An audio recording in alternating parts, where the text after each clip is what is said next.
Today we're looking into the latest trade and free agent rumors concerning teams like the Boston Bruins, the Vegas Golden Knights, and the Calgary Flames. Plus, we have some updates on the coaching situation between Barry Trotz, the Red Wings, and more. All that coming up next. So welcome back to another video here at Top Shelf Hockey. As I mentioned, we have a variety of NHL news and some trade talk and some free agent talk as well to talk about here today. First up, I just want to quickly talk about the fact that the New York Rangers have forced Game 7 against the Carolina Hurricanes. They came up with another victory on home ice last night. The Carolina Hurricanes continue to have an extremely weird playoff run here. They are historically bad on the road and really, really good at home. It's like night and day. It's really bizarre, but the trend continues. We will have Game 7 tomorrow night with the Carolina Hurricanes at home against the New York Rangers. So will this trend continue? Will the Hurricanes be the ones who come out on top here and go on to play the Lightning in the Eastern Conference Final? Or will the New York Rangers break the trend? I mean, for the most part, I think, the Rangers have been good in most of these games, even when they've lost. So I wouldn't be completely shocked if they pull it off and win in Carolina, but at the same time, the trend has been the trend, and it doesn't seem to want to break. So we will see, but this is a really odd, historically bad trend on the road. At least the Hurricanes have Game 7 at home. And either way, I think either team will have a very, very tough opponent in the Lightning coming up next. Obviously, the next round for the Western Conference will start Tuesday night. And then the Eastern Conference Final will get underway Thursday night. So, of course, Sunday night tonight, no hockey tonight. Monday, Game 7. And then Tuesday, we'll have the Western Conference. Wednesday, there'll be a break. And then Thursday, the Eastern Final will get underway. Now, of course, today wrapped up as well the World Championships that take place every year. Always hosted by a European city or European country. So we saw the Finns defeat Canada today to win the gold medal and be hockey champions. Canada won gold last year. They've been in the final. I believe it's quite a few years in a row now. They've walked away with at least a medal, which is a good run at that tournament. Obviously, it's a little bit different because you never know from year to year who's going to be available, and then amongst those, who's going to want to go, etc. Like the U.S., for example, ended up losing in the bronze medal game today, which the Czech Republic, I guess they prefer to be called Czechia, but the U.S. lost to them, and the U.S. had a really young team. Like, they didn't have an overly experienced NHL roster group of players that were willing to go, whereas Canada did have a pretty good group, very resilient. Now, today's game was full of controversy as well. The referees, in my opinion, did a horrendous job, and I'm not just saying that because of the fact that most of the bad stuff went against Canada. For the most part, it wasn't too bad until the third period when Canada was already down a player. They had a player in the penalty box. It was a 5-on-4 for Finland. When Canada gets called, it was Cole Sillinger gets called for a high stick. When the Finnish player, which I believe was Miro Heiskanen of the Stars, he high-sticked himself. His own stick came up and got himself in the face. He reacted, of course, like you would when you get a stick in the face. The referee that was about 10, 12 feet away doesn't call it. The referee, who's way down the ice, probably about 100 feet away, puts his arm up and calls it to put the Finland team on a 5-on-3. And, of course, they score, which at that point ties the game at 1-1. And then they went from a 5-on-3 to a 5-on-4. They score again. Now it's 2-on-1. And on that play that's resulted in the goal, Canada's goalie, Chris Driedger, gets hurt. So he's out of the game. They already had Logan Thompson be out. He was the number 3 guy. Basically, he started off playing in the beginning of the tournament, but hadn't been dressing. So Matt Tompkins, who's been sitting the whole tournament, and is not even an NHL goaltender, who plays in the SHL, came in and was cold, and you can't really put this on him, but from there, Finland gets another power play not long after. That one was a little bit more legit. Like, I didn't have a problem with that call. Then it was 3-1 off of that power play goal. So the Finns just went to work on the power play, but really, in my opinion, there's no way that second penalty to put them on a 5-on-3 should have ever happened. And if that call is right, then you have to think, well, maybe the goalie doesn't get hurt because that whole sequence doesn't take place. It's just it led to a whole new series of events. But Canada does have a little bit of magic left. They were a resilient group all tournament. They come back and get 2 late goals between Barzal and Max Comtois, the Ducks. score late to get it tied up with the goalie out, force overtime, which is now their format. At one point, they used to play overtime and then a shootout, which is not the case anymore. Then now they play 3-on-3 overtime, and they do it until somebody scores. I can't remember exactly how many minutes in it was. I think it was 6 or 7 minutes in. Canada gets called another penalty. Thomas Chabot gets called for hooking, which is not a call that I would disagree with. But the problem is Chabot got tangled up with one of the Finnish players, accidentally gets a stick between his legs, which is going to get called. We get that. But then right after, before Canada could ever touch the puck, the Finnish player who goes down completely grabs Chabot's leg and trips him, and he goes down. So to me, I thought the refs should have called both and just evened it out, because to me, there was 2 penalties. They don't call the Finland player. They only call Chabot. They go to a 4-on-3 power play. Boom, another goal. So the power plays were the difference, 100% for Finland to win. I mean, they had a strong tournament, great team. I hate to see any game decided like that, but the referees really were not having themselves a good period. They created a lot of chaos. And on top of that, one of the goals, it was the 3-2 goal that Canada scored late. They reviewed it when it didn't even need to be. They said it was a coach's challenge. And it turns out that it was a mistake. So they reviewed it to confirm it was a good goal, which means that Finland should have been penalized for losing a coach's challenge.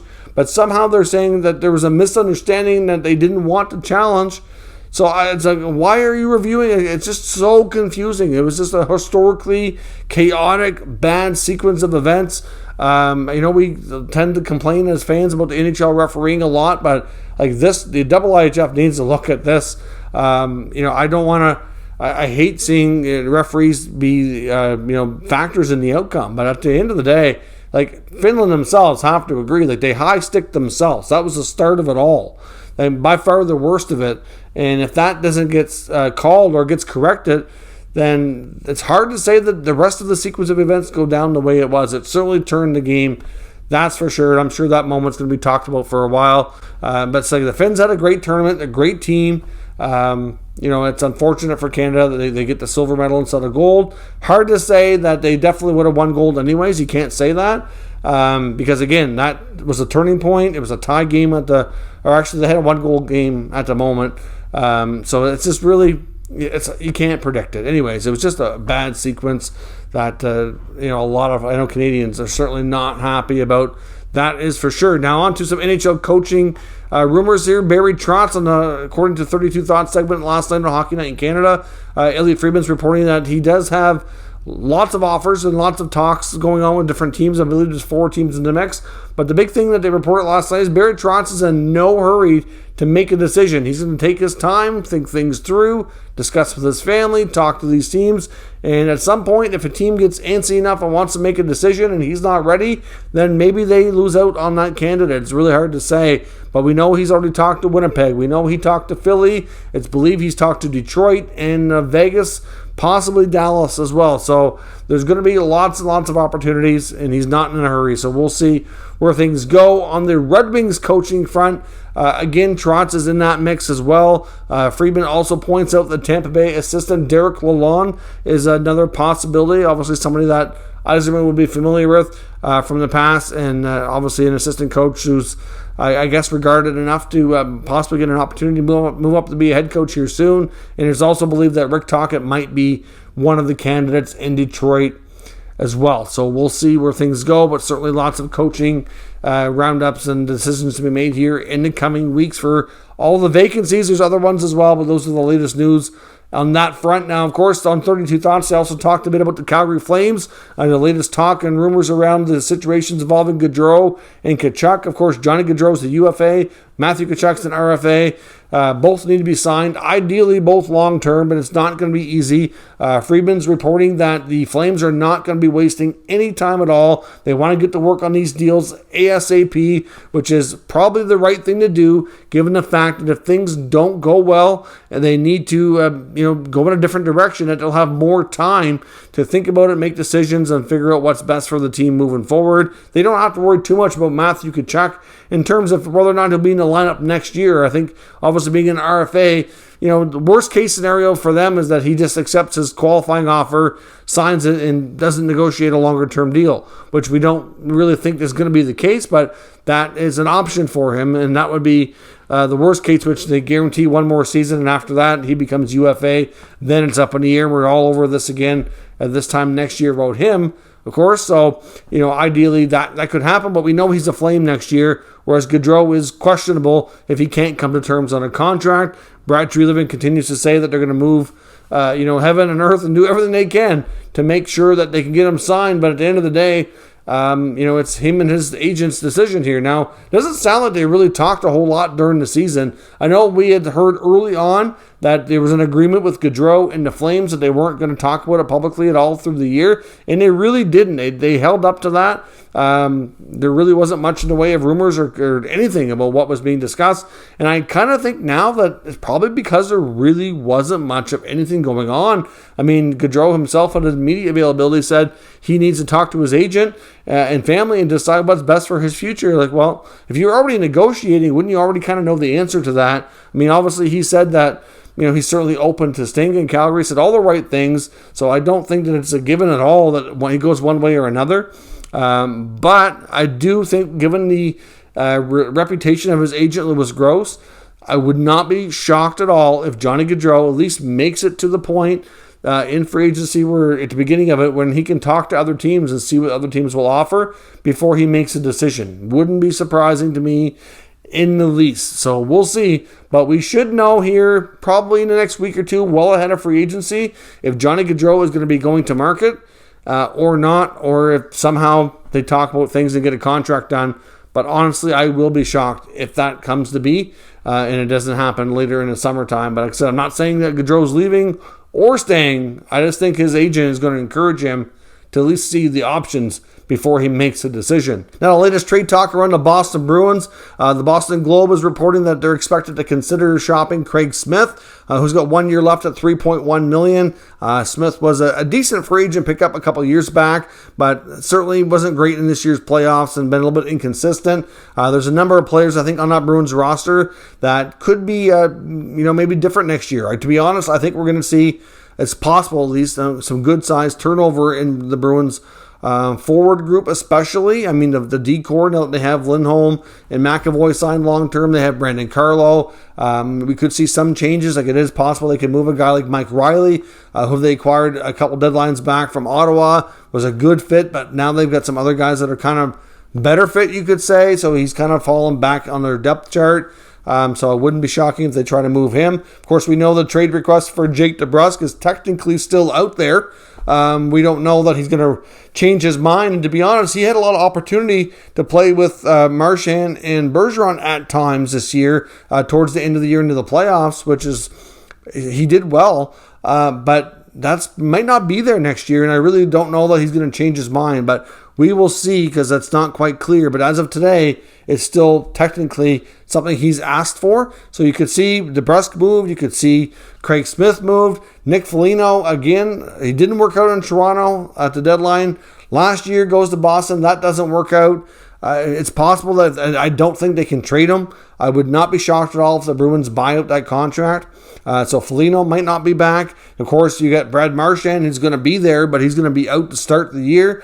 Probably going to miss the first 2 months of the season. That would not be unrealistic at all. And we don't know, of course, what's going on with Patrice Bergeron. If Bergeron doesn't come back, and then we see some of these other players maybe get some turnover going, that forward group could be radically different next year. And it's really hard to say. Now, we've seen David Pastrnak reignite everything with David Krejci at the World Championships this year. Had a great game again today, helping defeat the U.S. to win the bronze medal. Could David Krejci return? I don't have any information to suggest that he will, but I do know that we can confirm based on other comments made by the Bruins that they certainly at least kept in touch with him, and I think they would be open to it. But they already need a center as it is, and then if Bergeron retires, then they're going to have two big holes in the center spot, and that's going to be big for this team. Obviously, it's big for any team when you're not strong down the middle. So I think this Bruins team is in for some potential setbacks next year, and Don Sweeney's going to have to get to work and make some big moves here, because there's going to be a lot of change, I think, within that lineup. Now, we also got reports in Vegas from Jesse Granger. We know the Vegas Golden Knights are facing a really tight cap situation. They really don't have a choice but to shed probably about $10 million in cap space. They're already way over, assuming everybody's healthy, of course. And he's now reporting that one of the likely players that could get moved would be William Karlsson, of course, who come off a 40-goal season his first year and has slowly declined year by year by year. He put up 35 points this past year in 67 games, but he's signed until 26-27 at $5.9 million. Now, that's not an easy contract to move. Vegas might have to retain some of it. I don't know how that would work unless he's going to a team that is more concerned about getting to the cap floor. I'm looking at you, Arizona. I don't know that would happen, but it just makes you wonder, right? The right team might take the contract, but they're going to obviously give you a lot less. There's not going to be a great return, that's for sure. So we already heard about guys like Dodonov being possibly moved. And there's some reports out there that they do have some RFAs, and you have to wonder, their cap situation is so tight, if somebody would target them with an offer sheet. Like guys like Nikolai Waugh or Nicholas Hague are possibilities. Like, they wouldn't be the big expensive ones. You can get away with some pretty cheap compensation if Vegas's hands are tied. So wouldn't be completely shocked or if something like that takes place either. But let's see what happens. There's lots of time yet for things to get figured out, but certainly expect teams like Vegas and Boston to be the most active, and Calgary will be one of the more interesting teams with some of their top players needing new deals. Be real curious to see how everything plays out up there in Calgary. Let me know your thoughts on everything discussed here today down in the comments. We'll discuss further. If you're new to this channel, make sure you subscribe and stick around. We'll keep you up to date with the latest news, rumors, and analysis on all 32 NHL teams. Thank you for watching, and I'll catch you next time.